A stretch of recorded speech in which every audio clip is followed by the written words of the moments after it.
ఆశావహులు ఎంతో మంది. అయినా అనూహ్యంగా ఆయనకు పదవి దక్కింది, మంత్రిగా ప్రమోషన్ వచ్చింది. అయినా సరే ఆ ఆనందమే లేదు అన్నట్టుగా తయారైంది తెలంగాణలో ఆ నాయకుడి పరిస్థితి.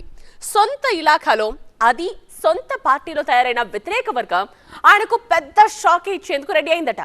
అసలే కొత్త పాతల పంచాయతీ నడుస్తున్న వేళ తమ సత్తా ఏంటో చూపిస్తామంటున్న సీనియర్స్ ఆమాత్యుడికి కంటి మీద కునుకు లేకుండా చేస్తున్నారట. ఇంతకీ ఎవరా మంత్రి, ఎవరా నాయకులు, ఇదంతా ఎక్కడ జరుగుతోంది? చెన్నూరు కాంగ్రెస్ లో కయ్యాలు, మంత్రితో సై అంటున్న నేతలు, అమాత్యుడికి స్వపక్షంలో విపక్షం. స్థానిక ఎన్నికల వేళ అంతా హస్తవ్యస్తం. మంచిర్యాల జిల్లా చెన్నూరు నియోజకవర్గం మంచి మసాలా రాజకీయాలకి వేదికగా మారింది.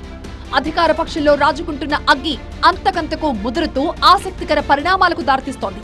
స్వపక్షంలోనే విపక్షంలా మారిన లోకల్ పార్టీ నేతలు అమాత్యుడి కంట్లో నలుసులాగా మారిపోయారట. ప్రతిపక్షం బలహీనపడిందని ఫిక్స్ అయ్యారో, లేక మాకు మేమే పోటీ, మాకెవరు రారు సాటి అనుకుంటున్నారో తెలియదు కానీ నియోజకవర్గంలో హస్తం వర్సెస్ హస్తం అన్నట్లుగానే మారిపోయింది పరిస్థితి. మంత్రి వివేక్ ఒకవైపు, ఆయన వ్యతిరేక వర్గం మరోవైపు అన్నట్లుగా మారడంతో పార్టీ రెండుగా చీలిపోయింది.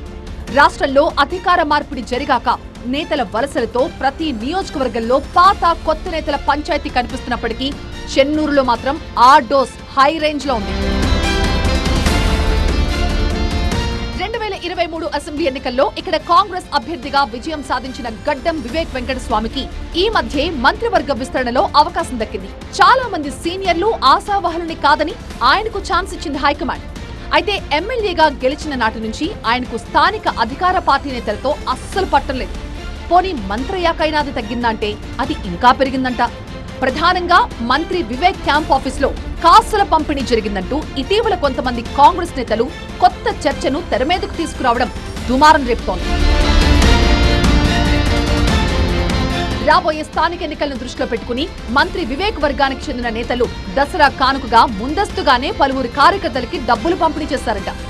ఈ విషయం కాస్త కొందరు పాత కాంగ్రెస్ నేతల చెవిలో పడిందట. దీంతో రగిలిపోయిన ఆ నేతలు మమ్మల్ని మరీ అంతలా దూరం పెడతారా అంటూ ఆగ్రహంతో ఊగిపోయారట. ఇక చూసుకుందాం, మా అవసరం లేకుండా స్థానిక ఎన్నికల్లో ఎలా విజయం సాధిస్తారో చూద్దామంటూ కారాలు మిరియాలు నూరుతున్నారట. తామే లేకుంటే అసలు ఎమ్మెల్యే అయ్యేవారా, ఆ తర్వాత మంత్రిగా అవకాశం దొరికేదా అంటూ లోపలే మండిపోతున్నారట. ఇప్పటికే ఇటీవల జరిగిన దేవాపూర్ సిమెంట్ ఫ్యాక్టరీ కార్మిక సంఘం ఎన్నికల్లో మంత్రి వివేక్ సపోర్ట్ చేసిన వ్యక్తి ఓడిపోయారు. దీంతో మీ పతారా ఏంటో మా పతారా ఏంటో అక్కడే తేలిపోయిందిగా అంటూ సెటైర్లేస్తున్నారంట లోకల్ లీడర్లు. మంచిర్యాల ఎమ్మెల్యే ప్రేమ్ సాగర్ ఒకవైపు, మిగతా ఎమ్మెల్యేలతో మంత్రి వివేక్ మరోవైపు అన్నట్లుగా ఎన్నికలు సాగాయి.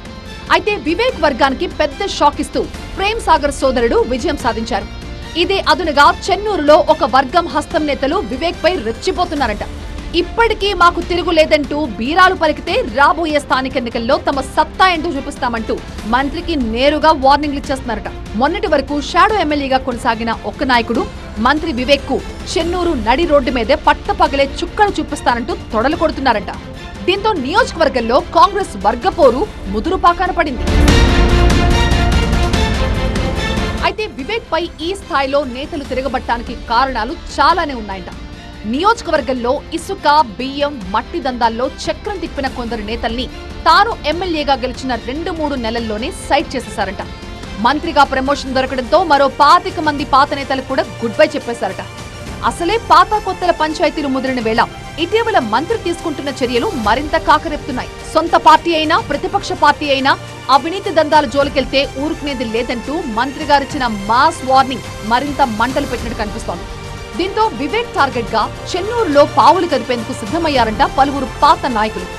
రాబోయే స్థానిక ఎన్నికల్లో మంత్రికి ధీటుగా రెబల్ నేతల్ని బరిలోకి దింపి నిజమైన హస్తం నేతలు తామేనని రుజువు చేసుకోవాలని ప్లాన్ చేస్తున్నారట.